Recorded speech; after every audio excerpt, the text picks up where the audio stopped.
Breaking news చూస్తున్నాం. VRO ఉద్యోగాలు ఇప్పిస్తామని 13 లక్షలు స్వాహా చేసిన ఘటన కృష్ణా జిల్లా పెనమలూరులో జరిగింది. ఈ ఘటనలో బాధ్యులైన 7గురిపై పోలీసులు కేసు నమోదు చేశారు. తాడి గడపకు చెందిన గ్రంథి శ్రీకాంత్ 2019లో హైదరాబాద్లోని బిగ్ బాస్కెట్లో పనిచేసేవాడు. అక్కడ పనిచేసే సమయంలో గుంటూరు జిల్లా కొల్లిపర మండలం దావులూరుకు చెందిన పిల్లి శ్యాంబాబు శ్రీకాంత్కు పరిచయమయ్యాడు. 2020లో శ్రీకాంత్ విజయవాడకు బదిలీపై వచ్చాడు. వీఆర్ఓ ఉద్యోగాలున్నాయని 5 లక్షలు కడితే ఉద్యోగం వస్తుందని చెప్పాడు. దీంతో పలు దఫాలుగా శ్రీకాంత్ బ్యాంకు ద్వారా నగదు పంపించారు. ఇద్దరికి రేఖ, హిమబిందు అనే మహిళల బ్యాంకు ఖాతాల్లో 7 లక్షలు ఆన్లైన్ వేయించాడు.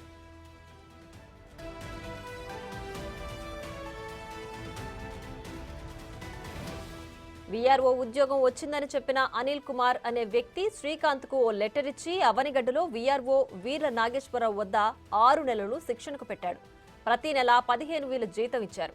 ఇక్కడ వరకు బాగానే ఉంది. మరో వీఆర్ఓ ఉద్యోగం ఉందని చెప్పడంతో శ్రీకాంత్ తన బావమరిది గజ్జలకొండ ఏసేబు నుంచి 6 లక్షలు ఇప్పించాడు. అతనికి కూడా నియామక పత్రం ఇచ్చి జిల్లాలోని కూచిపూడి వద్ద ఉన్న పెదపూడి వీఆర్ఓ జుజ్జువరపు కోటేశ్వరరావు వద్ద శిక్షణకు పంపాడు. 6 నెలల శిక్షణ పూర్తి చేసిన శ్రీకాంత్ కు అవనిగడ్డ నుంచి విజయవాడకు బదిలీ అయినట్లు లెటర్ ఇచ్చారు. 2 రోజుల్లో ఎవరిని కలువాలో చెబుతామని తర్వాత ఫోన్ ఎత్తలేదు. శ్యాంబాబు ఎత్తకపోవడంతో ఏసేబు తాను శిక్షణ పొందిన కోటేశ్వరరావును అడగ్గా తనకేమీ తెలియదని, పెడన వీఆర్ఓ స్టాలిన్ చెబితే శిక్షణ ఇచ్చామని ముఖం చాటేశాడు. శ్రీకాంత్ ఫిర్యాదుపై సొమ్ము తీసుకున్న శ్యాంబాబు, అనిల్ కుమార్, రేఖ, హిమబిందులతో పాటు వీఆర్ఓలుగా చెబుతున్న నాగేశ్వరరావు, కోటేశ్వరరావు, స్టాలిన్ మొత్తం 7 వ్యక్తులపై పోలీసులు కేసు నమోదు చేశారు.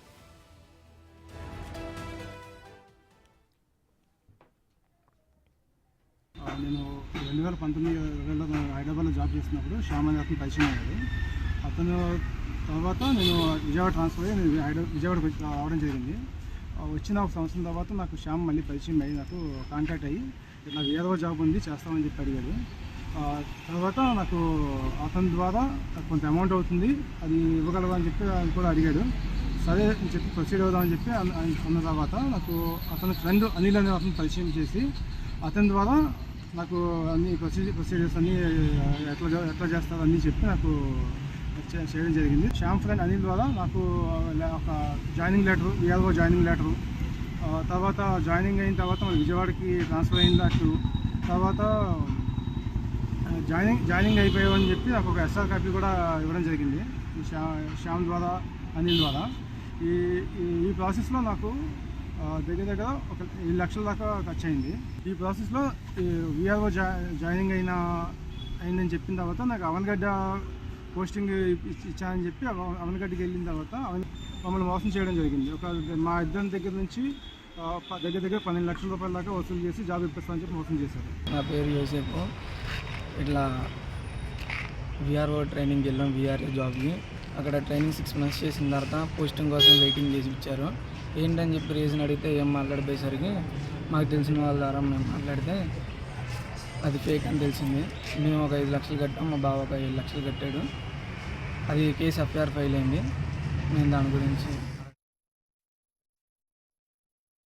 ఫేక్ అపాయింట్మెంట్ లెటర్ సృష్టించి శ్యాంబాబు వాళ్ళకి ఇచ్చారు. ఈ శ్యాంబాబు మోసం చేసే క్రమంలో శ్యాంబాబుతో పాటు అనిల్ కుమార్, రేఖ, అలాగే హిమబిందు అనే వాళ్ళు కూడా ఉన్నారు. వాళ్ళ పాత్రలు ఏంటన్నది దర్యాప్తు తేలాల్సి ఉంది. ఈ అపాయింట్మెంట్ లెటర్ ఇచ్చిన తర్వాత వీళ్ళు వీఆర్ఓ దగ్గరికి, అది అవనగడ్డ ఏరియాలో పనిచేసి వీఆర్ఓ దగ్గరికి ట్రైనింగ్ పంపించారు. ప్రాథమిక విచారణలో వీఆర్ఓలు నిజంగానే వాస్తవంగా పనిచేసి వీఆర్ఓలే. వాళ్ళ దగ్గర 6 నెలల పాటు వీళ్ళు ట్రైనింగ్ తీసుకోవడం అనేది జరిగింది. ఆ ట్రైనింగ్ పీరియడ్లో కూడా 15,000 శాలరీ కింద ఇచ్చారు. ఈ 6 నెలలు గడిచిన తర్వాత మనం ట్రాన్స్ఫర్ చేస్తాం, ట్రాన్స్ఫర్ ఆర్డర్ వస్తుంది, వెయిట్ చేయండి అని చెప్పి అలా వచ్చి ఇదంతా కూడా 2022లో జరిగింది. ఈ ట్రైనింగ్ అనంతరం వాళ్ళ ట్రాన్స్ఫర్ ఆర్డర్ రావట్లేదు, ఏమి రావట్లేదు అని చూస్తే వాళ్ళందరూ కూడా ముఖం చాటేశారు వీళ్ళకి. ఈ మొత్తం ఈ కేసులో ఒక 7గురిని మనం బాధ్యుల కింద గుర్తించాం. ఈ వ్యవహారంలో మరో ట్విస్ట్ నెలకొంది. అసలు నాగేశ్వరరావు, కోటేశ్వరరావు, స్టాలిన్ వీఆర్ఓలా కాదా అనే విషయమై పోలీసులు విచారణ చేపట్టారు. రైట్, ఇక ఇదే అంశానికి సంబంధించి మరింత సమాచారం మా ప్రతినిధి శివ ఫోన్ లైన్లో అందిస్తారు.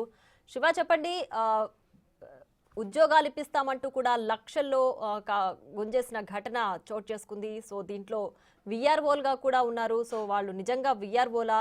అసలు ఇలాంటి మోసాలు ఇది మొదటిదా, ఇంతకు ముందు కూడా జరిగిందా? ఇప్పుడే మొత్తం మీద చూసుకుంటే కృష్ణా జిల్లా పెనమలూరు నియోజకవర్గంలో గతంలో కూడా ఇటువంటి సంఘటనలు జరిగిన పరిస్థితి కనిపిస్తుంది. తాజాగా చూసుకుంటే ఇప్పుడు వీఆర్ఓ ఉద్యోగం ఇస్తామని చెప్పి దాదాపుగా 13 లక్షల రూపాయలు వసూలు చేసిన పరిస్థితి కనిపిస్తా ఉంది. 7గురిపై పోలీసులు కూడా కేసు నమోదు చేశారు. పెనమలూరు సీఐ రామారావు చెప్పిన ప్రకారం కూడా తాడిగడపకు సంబంధించిన శ్రీకాంత్ హైదరాబాద్ లో పనిచేసేవాడు. అక్కడి నుంచి గుంటూరు జిల్లా కొల్లిపురం మండలం దావులూరులో పరిచయం ఏర్పడింది. ఆ పరిచయం తర్వాత అక్కడి నుంచి శ్రీకాంత్ విజయవాడ బదిలీపై రావడం జరిగింది. అయితే శ్యాంబాబుకు శ్రీకాంత్ ఫోన్ చేసి వీఆర్ఓ పోస్టులు బట్టే వీఆర్ఓ పోస్టులు ఇప్పిస్తానని చెప్పి తన వద్ద నుంచి డబ్బులు తీసుకున్నారు. అతను అలాగే మొత్తం 3 వద్ద నుంచి కూడా డబ్బులు తీసుకున్నట్లు కూడా పోలీసులకు ఫిర్యాదు చేశారు. అయితే అనిల్ కుమార్ వీఆర్ఓ ఉద్యోగం వచ్చిన లెటర్ ని శ్రీకాంత్కి ఇచ్చినట్లు కూడా చెప్తా ఉన్నారు. అయితే అవనగడ్లో వీఆర్ఓ వీర్ల నాగేశ్వరరావు వద్ద దాదాపుగా 6 నెలల పాటు శిక్షణ తీసుకున్నట్టు తెలుసు. అయితే అసలు వీఆర్ఓ వ్యవస్థ అంటే వీఆర్ఓగా అతను అపాయింట్మెంటే కానప్పుడు అసలు నాగేశ్వరరావు వద్ద ఏ రకంగా అతను ట్రైనింగ్ ఇప్పించారు ఏంటనే దానికి సంబంధించి కూడా పోలీసులు నాగేశ్వరరావుని పిలిచి విచారించే ప్రయత్నం చేస్తా ఉన్నారు. అలాగే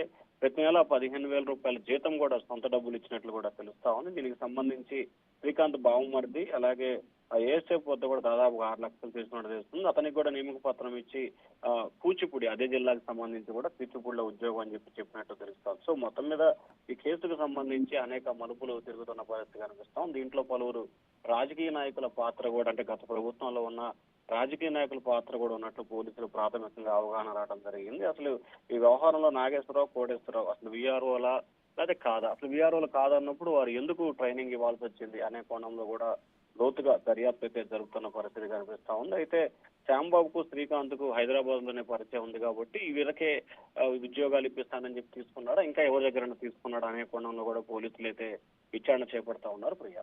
రైట్ శివ, థ్యాంక్స్.